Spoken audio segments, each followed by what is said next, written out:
For God's sake, these people should first be Muslims before trying to talk and pretend to be Muslims. Don't do that. You're playing with my religion. You cannot justify that your son went and killed someone and then died, and you're thinking that that's going to make Allah happy. Because how can you justify that? Where is that in our religion? You're just creating your own cult and you're calling it Islam. I mean, how dare you? As a Muslim, I want to ask, how dare you? You make a cult out of my religion. And then you're saying, how dare you take the name of Allah with your mouth? How dare you amplify a theory that's not even part of my religion? It says to live happily with the Jews, coexist with them happily because they're brothers, and they are the original owners of the land of Israel. Point taken, finish. My guest today is Yana Mir, a journalist from Kashmir who has become one of the most unexpected voices speaking openly about extremism, media narratives, and the war in Israel. As a Muslim woman, she has publicly defended Israel, visited communities devastated on October 7th, and spoken about terrorism in ways that have brought both global attention and serious backlash. Today, we're going to talk about what she saw with her own eyes, why she believes the world misunderstands both Kashmir and Israel, and what it costs to speak openly about these issues. Yana, thank you so much for joining me. Thank you so much for having me on your show. Of course. Yana, you visited Israel after October 7th, and you walked through communities that were attacked. What was the moment that affected you the most emotionally? Maybe you can walk us through what you saw. So the most touching part was when I walked through the kibbutz. I had tears in my eyes. The same kibbutz where it all happened. Do you know the photographs were there of how the bodies were found? Blood splattered. We saw the blood stains everywhere. We saw the bullet marks. We saw the photographs of how the bodies were found. We also read the stories of the people who lived in those houses. When we read about, there were such simple people with simple dreams, like this couple that had just got married and started living there. They just started their life and they were killed and their bodies dragged out from there. And then wardrobes were broken and opened and everything was stolen. Those people, they didn't even, after killing them, the bodies were lying there, Daniel, and they stole from their wardrobes, even lingerie and all of that. I don't know where has humanity reached? When I saw that, I was so heartbroken when I saw and that couple that I'm talking about. So their old parents had to come and take their bodies. Do you understand what that means for old parents to see their young children? They got married and the parents were so happy for them. Okay, our children are going to start a new life. And then that house was bought by their parents. It was bought by their parents as a gift to the newly married couple. And they died in that house where they were supposed to start a family. And there were small babies. There were pregnant ladies. Nobody was spared. The houses were burnt down and possibly to erase any kind of evidence. I don't know what was it, but it was, I think, the lowest level of humanity. The kind of devastation that happened there, I think the first destruction was that of humanity and then of everything else that was destroyed there. So yes, that is what really appalled me. It really hurt me from inside as a human being. And I didn't know how to even give coverage to this thing because it was so bad. Not to say that it hasn't happened in Kashmir where I live. It has, but I wasn't around. I wasn't born then. I wasn't around. But I know of the destruction because we have destroyed houses of Kashmiri Hindus just like that, even here. So when you see the carnage, you know what must have happened, But yes, now I did not witness that, which happened in my own homeland. But I got the opportunity to go and see the destruction of humanity that happened in Israel. And I was at a loss of words, really. Was there something that you saw that day that the world simply does not understand? You just have to be there to see it? It's not that the world doesn't understand. Daniel, you have to understand this. What I feel is if there are more people saying something, the world takes that as the truth. Okay, so it's unfortunate. Maybe because of whatever happened to the Jewish community during Hitler's time, 6 million of you got killed. Now imagine if 6 million of you had not got killed, what would your population be today? Fair enough, you would be growing at the same rate as other communities that I don't want to name. Okay, that maybe even I belong to. But you're not growing at the same rate. Your population is not so much. So when you speak about the carnage that's being done, when you speak about human rights abuses that's being done to you guys, no one takes that so seriously as much as a bigger group of people that are speaking about human rights abuses. That gets highlighted more because there are more voices. It's louder. Do you understand? So it's unfortunate that whatever happens to the Jews, it just gets buried under the carpet. because more limelight and attention is given to the louder voices. And I'm not saying that there is no human rights abuses happening in Palestine. But the most surprising factor is that Jews are also protesting against the human rights abuses that are happening in Palestine. But I don't see any Palestinians protesting for what's going on in Israel. For the people, for the Jews that are dying, I don't see any Palestinians raising their voice. Hell, I don't see Palestinians raising their voice for anyone except themselves. Listen to this. The Shia Muslims, now look at it this way, okay?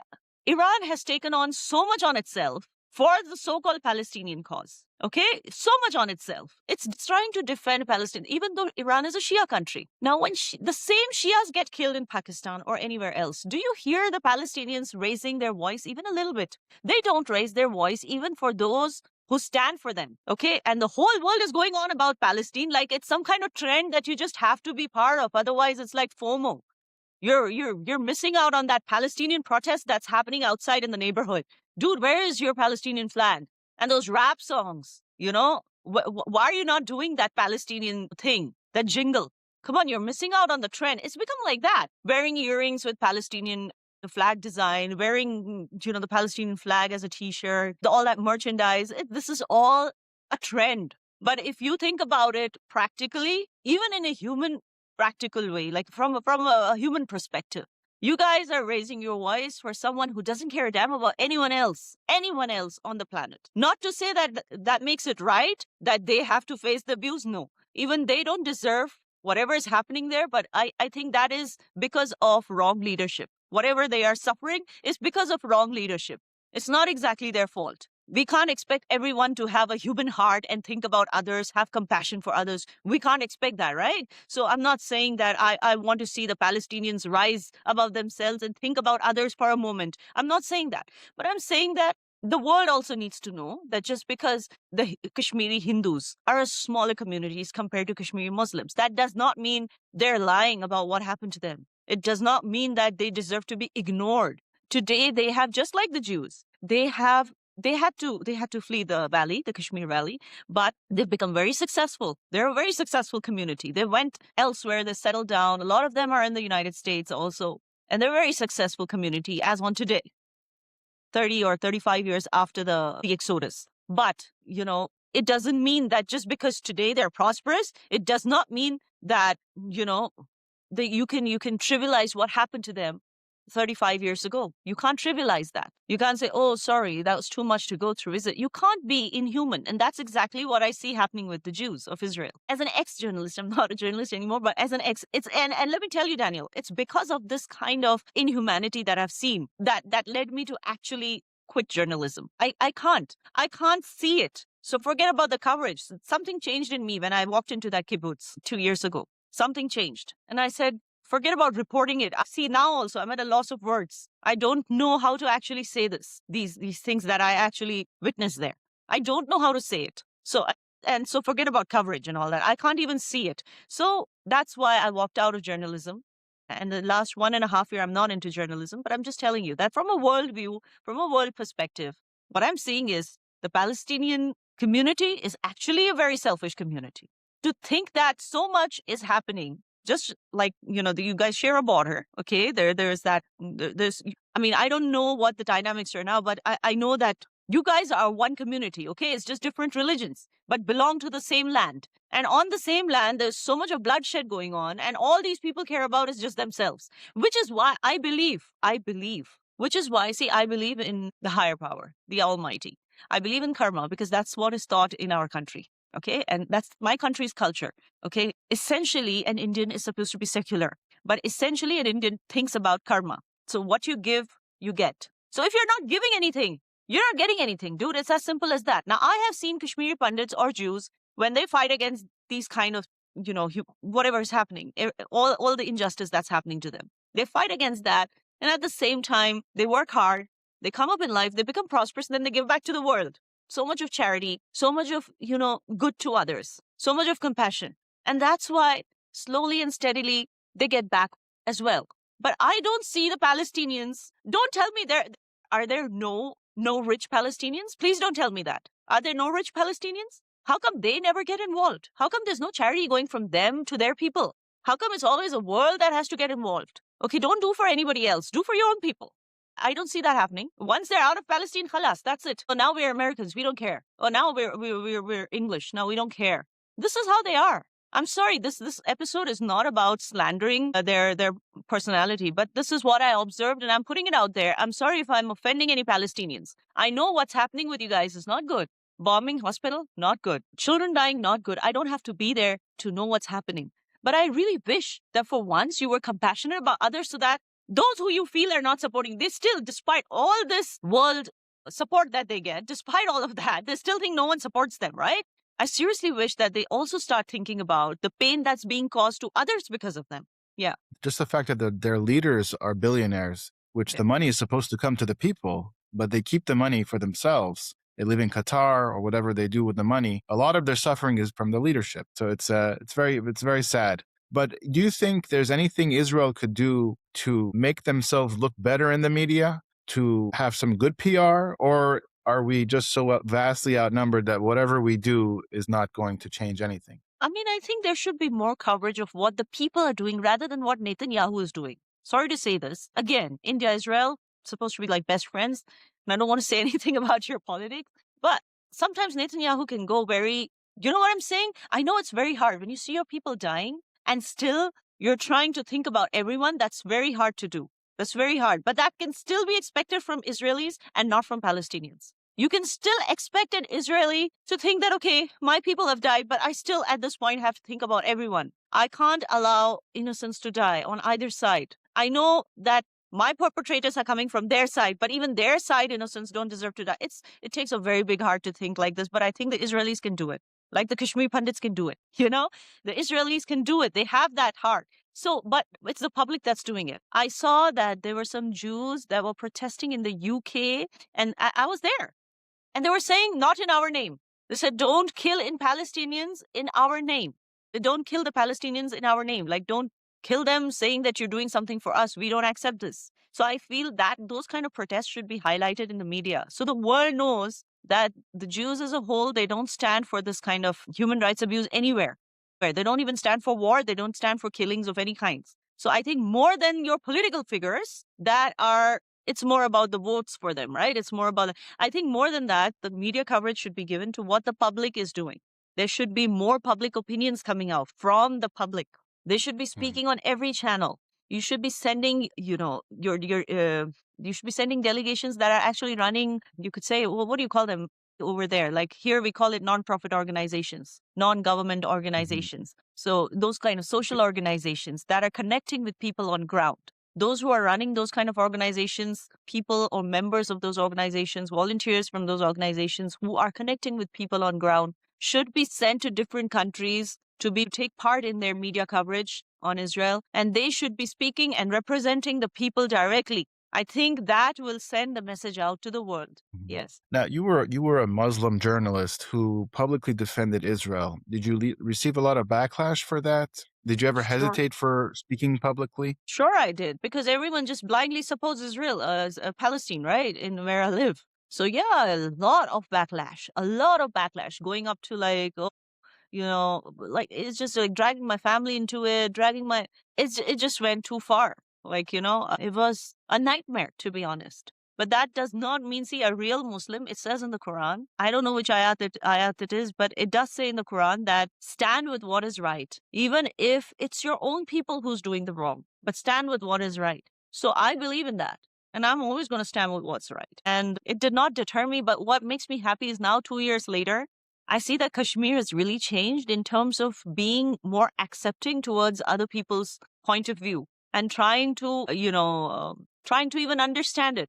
I mean, that'll still take some time, but at least they're being more acceptable, more tolerant to other people's point of view. They're not straight away attacking you or, you know, sort of putting you in a situation where you feel harassed. At least they've stopped doing that. They're trying to see the other side because now there's a lot of integration of Kashmir with India, right? So now that they're integrating, they're also trying to understand the mindset. Why are the rest of the mainland Indians so supportive of Israel? They're trying to understand that. So so the connection is growing. Do you think that many people privately agree with you, but they're afraid to speak? Yeah, For sure. Privately agree with me. Many. In fact, so many that I wonder then who's really not agreeing? Everywhere I go, they're like, Israel is right, And you can see that with the Arab nations as well. They're slowly and steadily going, starting to support Israel, much to the frustration of the Palestinians. But they are, and also if you see the Palestinian Authority, I think it's also because of their weakness. They're not strong enough. I mean, I don't know why they chicken out so easily, whether it's Hamas, why did whatever happened to Hani? Okay. I'm not going to say God bless him or peace be upon him because he's really been a tortured, even to the Palestinian locals and even to the Jews. And, but all this entire thing of those are not Jews, those are Zionists. What is this entire thing? I don't understand this. It's like you guys are living in the same land, like how there are so many religions living in the same land called India. Okay, you guys are just two, right? Muslim and Jewish. Look at here, like there are so many religions, some that we don't even know about. And we're all staying in the same country and we don't have any problem. Like there's no problem crossing over from Maharashtra to Gujarat. There is no problem crossing over from anywhere to anywhere. There used to be problems in Kashmir and that's being taken care of. So you're just like such a small territory, such a small area, small group of people, and just two religions. And why is it so hard for you all to sort of exist peacefully? I think one reason is you cannot say that the Israeli government is weak, but definitely the Palestinian Authority. It's very weak. It's just not able to have a spine and stand up for what's right and propagate what's right, amplify what's right. It's not able to do that. Within Israel itself, you have 2 million Arabs living in there. You have them in all sectors. They can vote. They can do whatever they want. Why do you think your voices like yours is so rare? Are people afraid to speak up because of the backlash? Yeah, I believe it is because it's directly like here, it comes on your identity. Kashmir is not as populated as other states in India. Everyone invariably knows everyone. Okay, so it's like that tribe mentality. So if I support Israel too much, like what happened with me, she's a Hindu. That's why she's converted to Hinduism. Oh, she's converted to. She probably got married to a Jewish guy. Oh, she this and she that. They start slandering you like that, and then you have to live in the same community and you have to face the same people. How can you do it when your character is so miserably slandered? So that is the reason. And then they might even be like, "Oh, now that you're a Jew, you have no right to enter the mosque. You can just go to hell." There is a lot of hate. There was rather. But it's changed. It's now changing, and I'm very happy to see. If you've noticed, I'm without a hijab. I still wear it when I'm around maybe elderly people of the family or, maybe at a wedding where there are too many people, like the older members of the family or on occasions like Ramadan or whatever. I do wear it while praying, etc. But as on today, I can freely move out in Kashmir, at least, in the bigger cities of Kashmir. I'm not talking about the smaller towns and villages. You can move out without a hijab. Things are changing. People's attitudes are changing. Their outlook is changing. And I'm happy to see that. And I wish that happens. I really wish that happens in Palestine, Israel as well. Yeah. You once asked a powerful question. If your own community committed atrocities, would you support them just because they were your own people, right? Why do you think some people support violence simply because it's done in the name of their group or their religion and they support them blindly and they don't come out and say, no, this is wrong. Violence is wrong. Yeah, that's the problem. I guess evil is taking over good.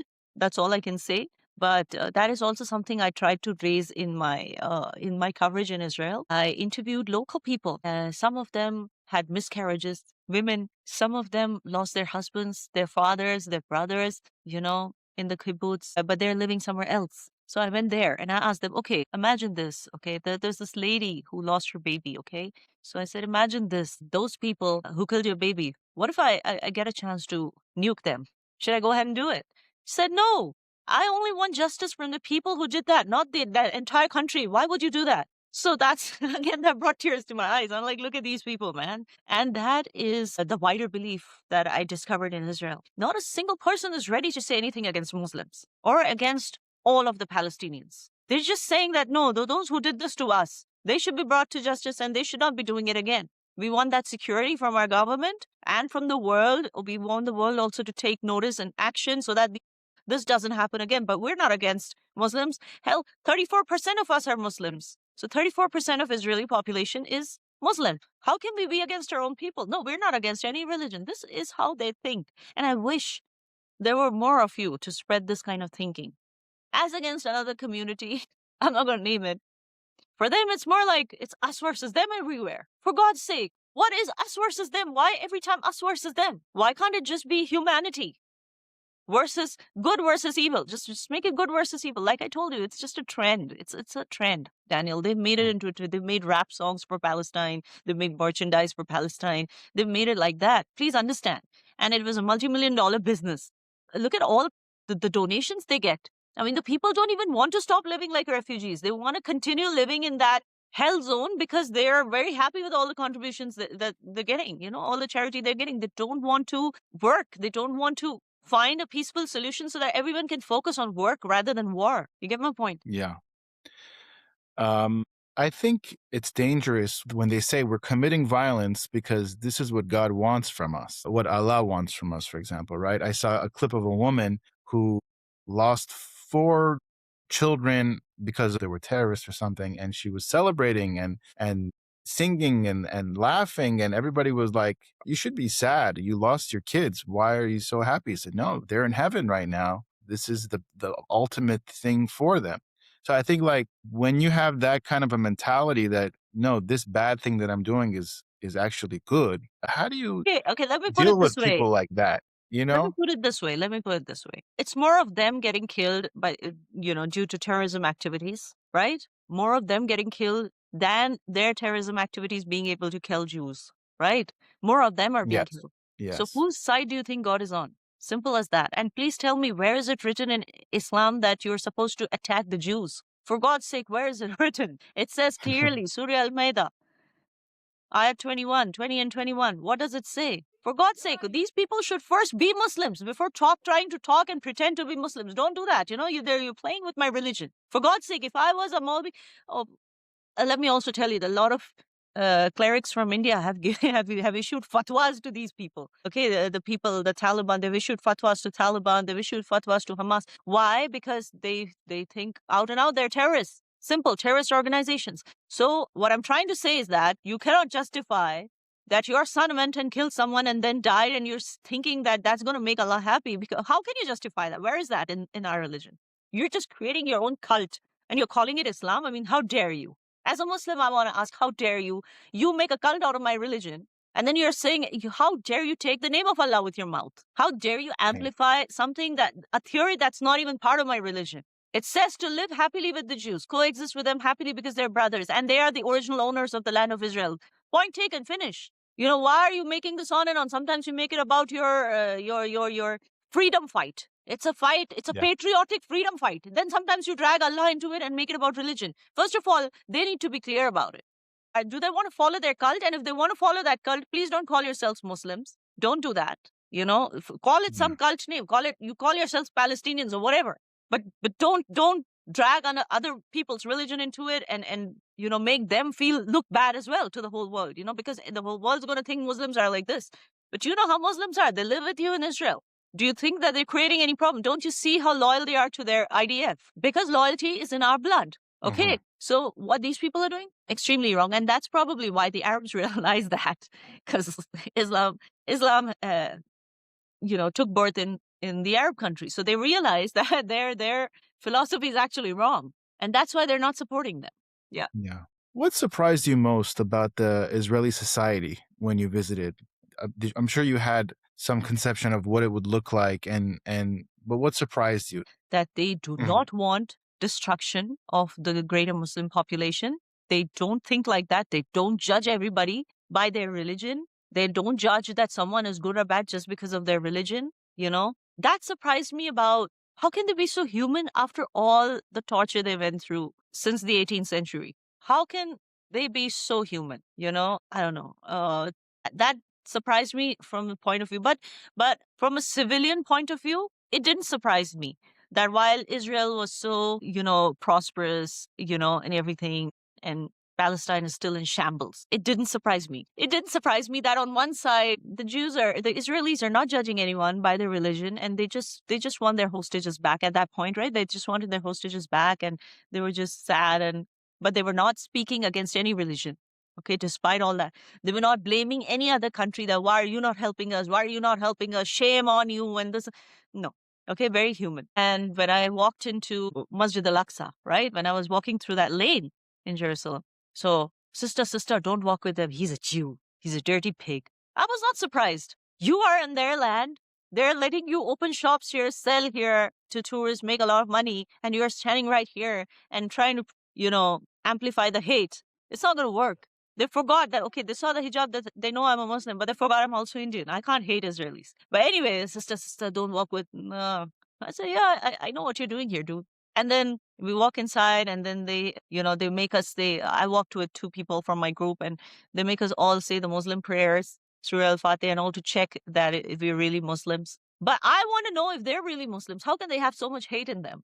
I wish I was fuming, but my group kept telling me, just relax, just relax. We know that there is this kind of hate, and this is the hate that's leading to all this war because they just don't want to live in peace. They want the war. They want that hate. They thrive on it. So I wasn't surprised. And also, I'll tell you, uh, now this might offend a lot of Palestinians again, but one reason why the Arabs are not supporting them openly and they don't mind having cordial relations with Israel, it's not just because they're thinking of monetary benefits for the nation. It's also because the Palestinians that are living in these, in Middle Eastern countries, you will see they're the ones who do the maximum shoplifting, the maximum, breaking signals, the maximum eve teasing, whatever. Like most of the, there is hardly any crimes happening in these Middle Eastern countries. But whatever is happening on the petty level is being done by mostly either by Pakistanis or Palestinians. So that is why they probably feel that as a people, they can't trust the Palestinians so much on a human level, on a social level. Yeah. What did you observe about how the Muslims live there in Israel? Did you see any difference of how they live versus Israelis? Not at all. I even interviewed Muslims there. When I went into Mhm. the villages, they said even they've been attacked by Hamas. There is this Yeah. man who was wailing as he told me that my wife was in complete like abaya and hijab, and she was at the gunpoint of Hamas terrorists, and she said, "I'm a Muslim. At least spare me. I'm a woman. You're not looking at the fact that I'm a woman." But at least spare me because I'm a Muslim. But he didn't. He doesn't even live. He's an animal. And Yeah. he said that I don't know what happened. He got separated from his wife and he was somewhere holding his child and he couldn't see where his wife was. And when he started coming towards her and he heard this conversation. And when his wife got shot, then he went back to his son because he had to Wow. protect his son. He said he saw his wife, pregnant wife, dying in front of his eyes in the car. But look at the atrocities that are happening to the Israeli Muslims just because they're Israelis. Yeah. And I've also interviewed some people who work in the IDF. They were on a break, but the loyalty they had for the Israeli defenses is unbelievable. And why would anyone have loyalty like that? Unless and until they really love their country and their country people. So which means that the majority in Israel, which is the Jews, have taken good care of the Muslims, that is why you get to see loyalty like this. You mentioned the Al-Aqsa mosque. You once said that, Israel actually in the war, they took over the mosque, Yes. but they gave it back, right? What does that say about the I mean, that's for the world to think. I've said that aloud on so many platforms Mhm. that they win Gaza, they give it back to them. They win Al-Aqsa Mosque, they give it back to them. They are taking every possible step towards peace. Now, if they say that Netanyahu is such a hater, who has driven a human being to that kind of hate? We all know he's a hater. But I even want to ask the Jewish protesters who say not in our name, why do you think people like Nathan, there are more people like him? Why do you think because they feel we're now exhausted. We have done everything in our capacity, including giving them back their land. After winning it in a war, they wanted war, we gave it to them. We won it from them. Then we give it back to them to prove to them that we want peace, but they just don't want it. We don't know why they hate us so much. So now we have no other choice but to hate. This is how they've turned into haters. Can you actually blame them? You can't. Now the onus is on the Palestinians. They need to do a makeover, dude. They need a complete makeover of their personality. Enough of wailing about yourself. Whether it's God, whether it's Allah that you keep, whose name you keep taking all the time, or whether it is the people in the world who are slowly leaving your side. I mean, initially they had more support, right? They definitely have more support. But over the years, it's now Israel. The modern era, if you see, it's now Israel that's getting all the support because the people worked hard, the people were charitable, the people were pious, and they're working towards peace. So divinity will always be on their side. So if they really believe so much in religion, they need a makeover. They need to start thinking of how can we work this out peacefully. If they're living on our land, we're living on this land, we can't just say it's our land and our freedom fight. And if we're dying for it, we're doing shahadat. No, you're actually dying for the devil that does not want peace in the middle of the world. It wants that there's always war, that there's always pain, and there's always unhappiness. And it's starting from the middle of the world, which is Israel and Palestine. It's starting from there and it's spreading everywhere else. So you see, why is Iran in the bad books of so many countries? Because it's trying to support Palestine. Why is America in the bad books of so many countries? Because it's trying to support Israel. So you see what the devil is doing here. You see what evil is happening here. So people need to rise above this evil and need to think that, okay, we have to get our lives straight, or this is just going to get worse and worse. The world says there should be a two-state solution, but the fact that they chant from the river to the sea, Palestine will be free, that means we want the whole thing. We don't want two-state solution. We want everything. Yeah. So maybe you should be interviewing more Palestinians who have that kind of thought set, who are definitely very toxic and very uncomfortable for you to get on your show. I'm sure about that. Oh, sure. Because, yeah, I couldn't tolerate them. So I'm sure you wouldn't be able to also. But you need to bring them on and just ask them one question. Dude, what do you mean by freedom exactly? What freedom do you want exactly?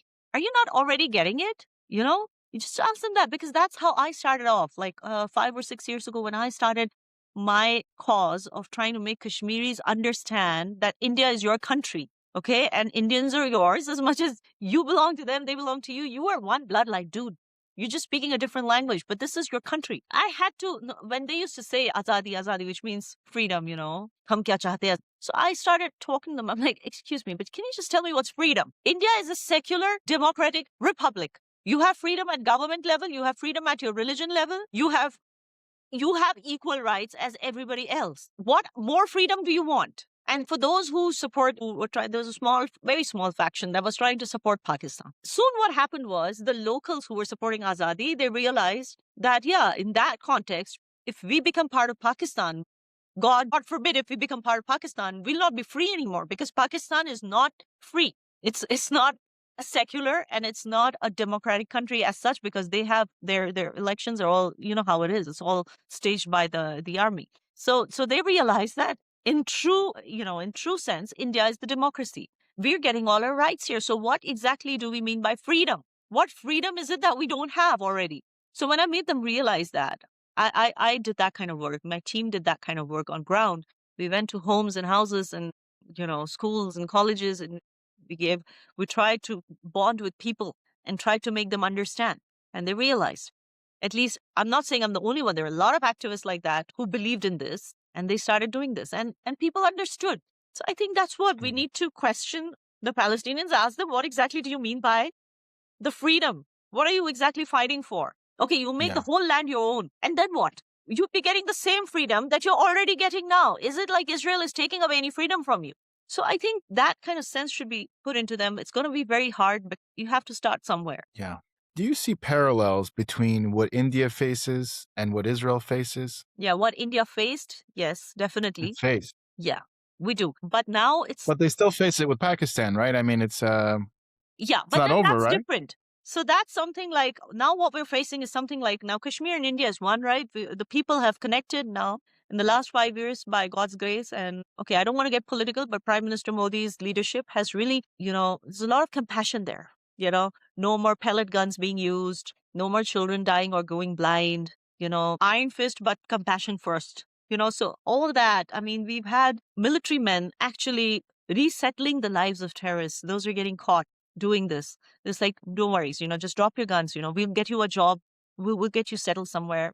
That your life is our responsibility. And that has happened. And we have terrorist fathers going and, crying and falling at the feet of army men. And, you are my first son. And, that kind of bonding has happened. And it took many years of hard work and compassion from the government level, from the defense level, to achieve this. I think it's a very big achievement. Now what's happening is India, Kashmir is one, but we have a foreign raider. We have a foreign perpetrator who takes advantage of the fact that he speaks the same language and he kind of looks like Kashmiris. And he has names that sound like Kashmiri names. So he comes, he enters our society, stays between us, and creates the ruckus. That is what we're facing right now. That's quite different from what's happening in Israel. So you guys need to first achieve that, where Palestinians and Israelis become one. And they know that, fine, we have a slightly differing culture, but we live in one land and we're one. We have to protect it together. Okay.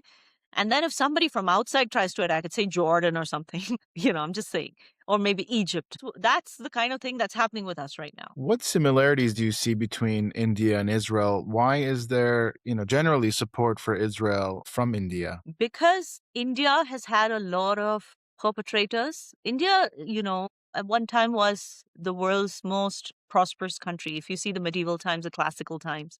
But look at the number of perpetrators that entered, vandalized, looted, because the people were generally peaceful. They didn't have the kind of warring animosity or ideology as people in Afghanistan or Central Asia. They'd come with their huge armies and then they would enter India, Bharat, that it was called at that time. They would break our temples, because people donate a lot to temples. And so all that treasure, all those gold coins, we were a very prosperous country. All that was looted by Islamic armies that were trying to conquer. They've been facing it for many years. And the latest in history was what happened in Kashmir. So they understand it because it's the same thing happening in Israel. Because they are not understanding, just like the Palestinians themselves are not understanding, why are they actually warring with the Israelis? What freedom exactly are they looking for? What rights is it that they don't have that they want by just killing every Jew on that land and pushing him out? What is it that they want? What are they looking for? So eventually, what the Indians feel is it all boils down to religion then, because we don't know any other reason why the Palestinians want freedom from Israel. It could only be religion. It can't be anything else. So that is why they have that thing about their own history, which kind of coincides with what is happening in Israel. And that is why they feel for the people in Israel. For people who may not know your background, what was it like for you growing up in Kashmir and seeing the different changes throughout the years? I was very lucky because at a very young age, I was taken out of Kashmir. I actually grew up in Maharashtra. I studied outside Kashmir. For most of my life, I worked outside Kashmir. But it was always like put in my mind that, like my family was kind of like mixed emotions. Although their love was always Kashmir, oh, this is our land and all. And yeah, we should get freedom from India, that's what Kashmiris want. But at the same time, they wanted to live in India, not in Kashmir. Why? So this always surprised me, like why these double standards? If Kashmir is so good, why don't you want to stay there? Why do you want to stay in the rest of India? And then eventually my family just spread out. Like one family moved and then every extended family moved out of Kashmir and settled somewhere else in India. So why? I mean, if Kashmir is that good, why? So that question used to haunt me when I was growing up. I had a lot of arguments with my elders, and every time we'd visit Kashmir as well for like weddings or whatever, every time I'd still see this difference between Kashmiris and the kind of, the life that we had outside Kashmir. So there's a big difference, the kind of people that were outside Kashmir and the people here. Like outside Kashmir, people are not judging you for things, They're not judging you for anything, your religion or, whether you've put the hijab correctly or not. Things like that. They're not judging you. But here, like, why is there, like, you're being judged at every point? Why? Why is there no freedom? So why has so much and then as I grew like into my teens and a little more, why so much power being given to religious figures? So much power, like everything. Like if there was any dispute in a family, they would go to the masjid community. If there was any dispute regarding any land or anything, everything masjid community. Why? You have courts. You have government officials who are there to do your work for you. Why do you go to the masjid committee for everything? So I realized everything. And then sending your kids to madrasas. When you have government schools, of course, their government is also there to blame, the earlier governments, because they were really not prepping up the government schools like they should have. So what this government did is that they started working right away on the government schools. The government schools, the public schools that you say, they were prepped up to a point that people started putting their children, into public schools in Kashmir rather than to madrasas. That helped a lot to change the mindset as well. So yeah, these were things that while growing up, I had these questions. And I knew that at some point when I felt empowered enough, I knew that at some point I would stand up and voice all this. I always thought of it that I should voice all this publicly. I should get a chance. So when social media was so spread out, I started using that to voice my opinions. And that's how it grew. Then the news channels noticed me and then they called me. And then I got a chance to say what I used to feel growing up. exactly your question. The global narrative seems to be that Muslims are maybe persecuted in India. It's better to be a Hindu there. Different narratives. What are these narratives, do you think, that don't match reality? Because I heard you say that actually it's easier to be Muslim in India. Yeah. But what are some of the misconceptions that people have So, that are not from the area? so when I was in Israel, someone told me we're such few people. Like, what is your population exactly? Israel's population? Israel's population is about Yeah. It's that small, right? It's like the population of probably one city in India. Okay. yeah, Such small very country with small. such less people. And then they said, but we have 42 political parties. 42 political parties for just such a Yeah, small population of people. yeah, In the US, it's two Democrats and Republicans. In Israel, yeah, and US is huge, it's like bigger than India, but two parties. yeah. And in Israel, there's 42 parties. Now, there's the same problem in We India. could have 10 million prime ministers. Yeah, exactly. Everybody thinks they know better. Exactly. Now, that's the same problem in India. Just Okay. like there are extremist Muslim organizations like PFI and all of that, Jamaat Islami. There are extremist Hindu organizations. Like, I don't want to take their names, then they're going to be like, she spoke her name. They're going to come here. Nobody supports them. Trust me. The police, the administration, the government gives orders to keep them under control, but they still do such things. So there are one or two organizations that are extremely Hindu, very extreme right wing. Okay, and honestly, no one tolerates them. Not even the majority Hindus. Nobody tolerates them. Just like the Muslim extremists are not tolerated, even they're not tolerated. But again, I wanted to ask you, like Netanyahu, like people speak about Netanyahu, right? Even about these people or those people. Why so much hatred? Why so much hatred? Because they've been pushed to that level. So some, maybe over the years, like all the history, you see the Mughals, some out of them were good emperors, I would say. But many of them tried to forcibly convert Hindus, and then whatever happened in Kashmir. So they hold these things close to their heart, and they've sort of developed a hate for Muslims. So everyone can't be like, no, we're not going to judge people just because of their religion. Everyone can't be like that. Some people get carried away in the hate, and they form such a huge country. So many people. There are going to be some haters. But what I'm proud of is the majority of them, they love the secular fabric of the country, and they always want to be like that. They want to live in unity. They don't want to care about what your religion is. They want to live united. But you can't help it if there are such kind of political party. No, they're not even political parties. Like, no one even votes for them, to be honest. They're more like groups. And then they have access to the media. Now, everyone has access to social, and they do these shocking things. And obviously, people are going to sit up and notice shocking things more than, like, it's not like, they're going after every Muslim that is spotted with a cow. It's not like that. But there have been cases where, so the cow is dear to them, right? And they feel that Muslims are so bad because they eat cows. Even though I'll tell you, most of the Indian Muslims that I know, they don't eat beef. Okay, but that thing is like dear to them. Why can't they respect the fact that we respect cows? They have that hate, they have that extremist mentality. So there have been lynchings. I'm not going to deny this has happened. There have been lynchings of innocent people. There have even been drunk driving accidents, where there's been an accident, and just because the guy who died was a Muslim, the drunk drivers told themselves, okay, he was a Muslim, he deserved to die. I know that there are such extremists, haters, but they form a very, very small portion of our population, and they're really not accepted on the whole by the Indian community. Yeah. What I've been hearing is that there's virtually no anti-Semitism in India, which is something rare in the world, especially nowadays. We see it almost everywhere. Why is it, do you think, that there's no anti-Semitism in India? There is no anti-anything in India because there's so many religions. How many are we going to hate? I mean, think about it.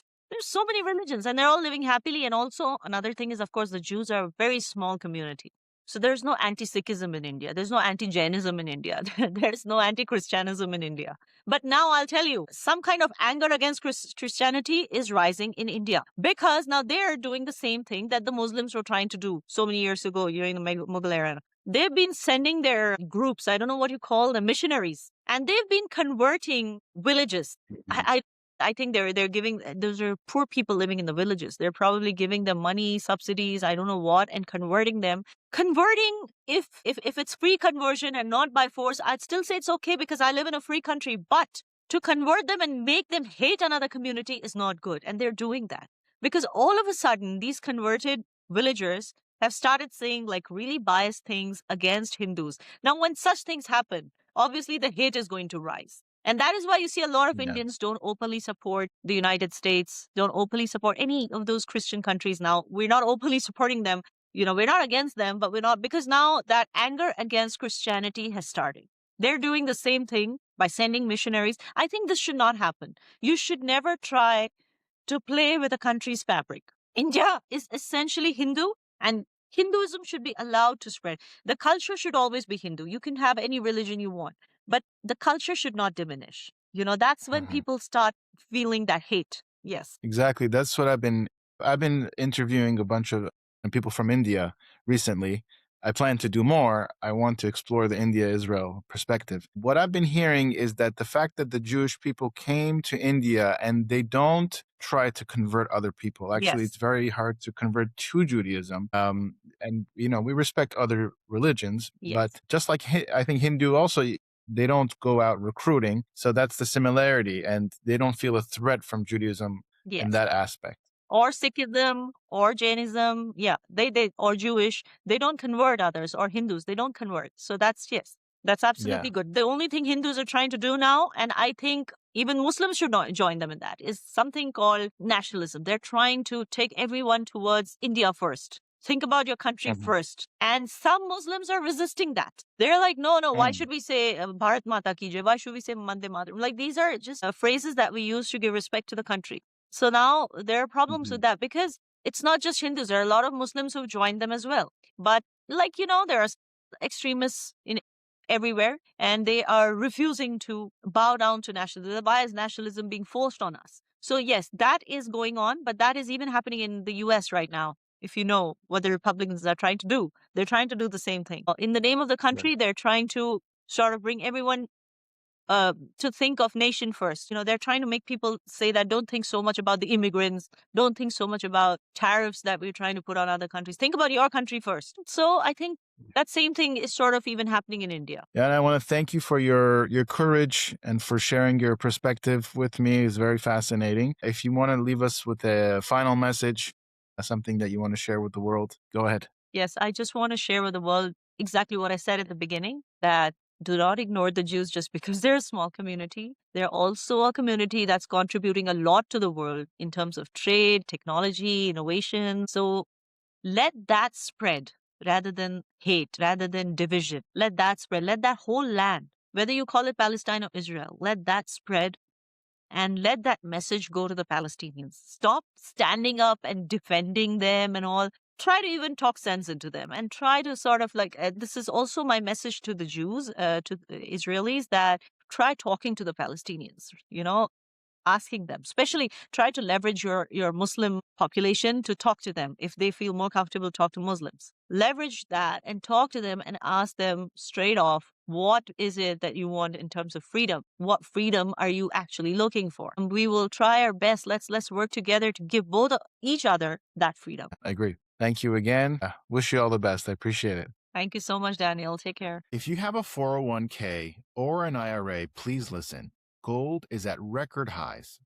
What many people don't know is this: you can move part of your retirement money legally and without tax penalties into physical gold you actually own. Alpha Omega Gold helps you do this through a gold IRA. Your gold is real. It is stored safely. It is in your name. Learn more at ao.gold/stand. Alpha Omega Gold is our sponsor, and they proudly stand with Israel.